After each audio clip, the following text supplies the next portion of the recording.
Hi Art Company, this is going to be a tutorial for our newly updated as of 2021 Art Company hairstyle. What I'm starting with is making a middle part. I recommend using a rat tail comb to do so. It makes it a lot easier. We're going to take that all the way from the front to the back of the head and section off both sides. So you're going to want to put into a loose ponytail one side so we can work on the other. I'm starting with a French braid all the way at the front of the head. We're going to take this all the way back to the nape of the neck.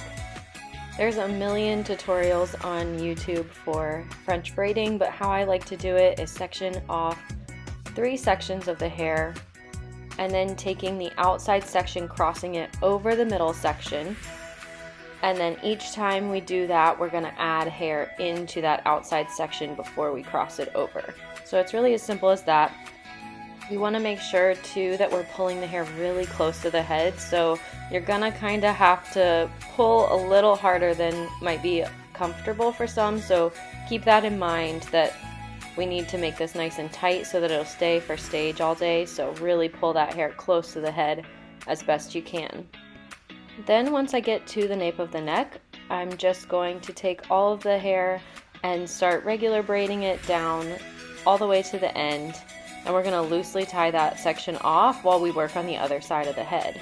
That braid is not going to stay because we're going to make it into a ponytail, so the braid on the ends of the hair does not have to be perfect. That braid is not going to last, but I just like to do that to keep it out of my way for the other side, and it keeps it all nice and tight together. So you can see me tying it together here just loosely. It doesn't have to be perfect. And then we'll leave that side and go do the other side. I'm going to speed through the other side since it's the exact same thing, just French braiding that hair all the way back to the nape of the neck and then braiding down to the ends. If you have a hard time French braiding or can't French braid or need some help with this hairstyle, feel free to reach out to one of the faculty members. There's a bunch of us that are really good at doing French braids, so we can definitely help you and your dancer out on the day of the show. Just make sure to coordinate with us before the day of the show so that we know that we have to do some hair before they go onto stage.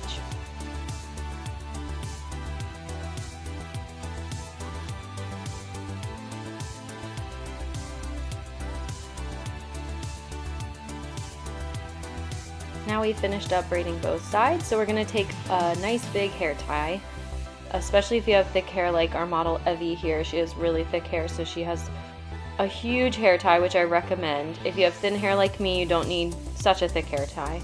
And we're just taking those 2 braids together and tying them up in a ponytail. And then make sure to tighten it, and then we'll remove those little elastics that were holding our braids together and just brush out that hair.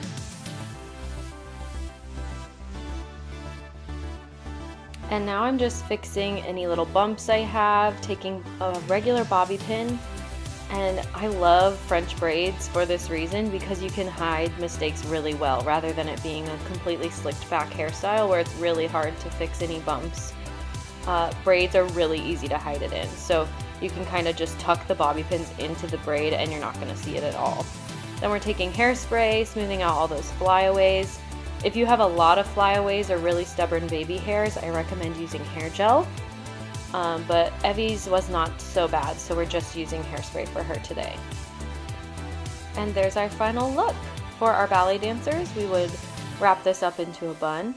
And if you have a hairpiece for your dance, we would put that onto the left side of our head on that braid.